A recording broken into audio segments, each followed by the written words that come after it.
દેવગઢ બારિયાના તોયણી ગામે વિકસિત ભારત સંકલ્પ યાત્રા રથનું ભવ્ય સ્વાગત। દેવગઢ બારિયા તાલુકાના તોયણી ગામે વિકસિત ભારત સંકલ્પ યાત્રા રથનું સ્વાગત કરી કાર્યક્રમ યોજવામાં આવ્યો, જે તોયણી ગામે પ્રાથમિક શાળા ખાતે પ્રોગ્રામ રાખવામાં આવ્યો, જેમાં ગામના સરપંચ સાધનાબેન હિતેશકુમાર, પૂર્વ સરપંચ સુરેશભાઈ પટેલ, આરોગ્ય કેન્દ્રના મેડિકલ ઓફિસર રંજનબેન, સ્ટાફ મિત્રો, તલાટી કમ મંત્રી અને મોટી સંખ્યામાં ગ્રામજનો, આગેવાનો, મહિલાઓ ઉપસ્થિત રહ્યા હતા।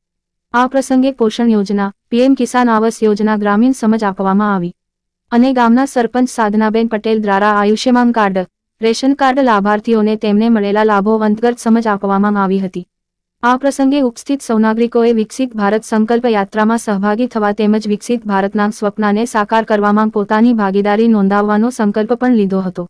દાહોદ જિલ્લા બ્યુરો ચીફ ઇમ્તિયાઝ ઘાંચીની એક રિપોર્ટ।